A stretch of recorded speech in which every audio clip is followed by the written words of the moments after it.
ఇది BCH GSM controller, mobile controller. ఇది వచ్చేసి BCH కంపెనీ కొత్తగా ప్రోడక్ట్ లాంచ్ చేసింది. ఇది మొబైల్తో ఆపరేట్ చేసుకోవడం ఏ విధంగా, దీన్ని కనెక్షన్స్ ఏ విధంగా అయ్యాలి. ఇందులో వచ్చేసి GSMలో 2 yellow wires, 2 white wires, 2 black wires, తర్వాత RYB 3 వైర్లు ఉంటాయి. సో ఈ వైర్లను స్టార్టర్కి ఏ విధంగా కనెక్ట్ చేయాలి.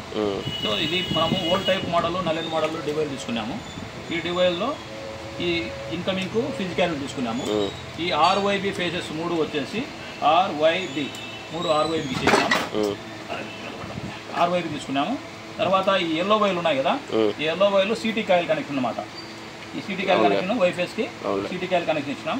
సో అదేవిధంగా ఇక్కడ 2 బ్లాక్ వైర్లు ఉన్నాయి కదా, ఈ బ్లాక్ వైర్లు స్టార్టర్లో ఆఫ్ బటన్కి ఇచ్చారు. ఈ వైట్ వైర్లు ఉన్నాయి కదా, 2 వైట్ వైర్లు స్టార్టర్లో ఆన్ బటన్కి ఇవ్వాలి.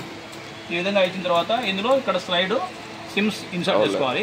ఈ ఇన్సర్ట్ చేసుకొని రైట్ ఫోన్ నుంచి ఈ సిమ్కి 4 రన్లు 2222 మెసేజ్ పంపిస్తే ఈ మొబైల్ లింక్ అవుతుంది. సో లింక్ అయిన తర్వాత ఈ మొబైల్ నెంబర్కి రింగ్ చేస్తే IVRS కాల్ వస్తుంది అనమాట. రింగ్ చేసిన తర్వాత IVRS కాల్లోకి వస్తుంది. అప్పుడు 7 బటన్ ఆన్ చేస్తే ఈ మొబైల్ ద్వారా ఈ మోటార్ ఆన్ అవుతుంది. సో అదేవిధంగా మనం ఎప్పుడైతే ఆఫ్ చేయాలనుకుంటామో అప్పుడు అదే IVRS కాల్కి ఫోన్ చేసి ఈ నెంబర్కి 9 డైల్ చేస్తే ఆఫ్ అయిపోతుంది. సో ఈ విధంగా రైతు ప్రతిసారి పొలం లేకపోకుండా ఇంటి దగ్గర నుంచి ఆపరేట్ చేసుకునే విధంగా ఈ మొబైల్ కంట్రోల్ని తయారు చేయడం జరిగింది.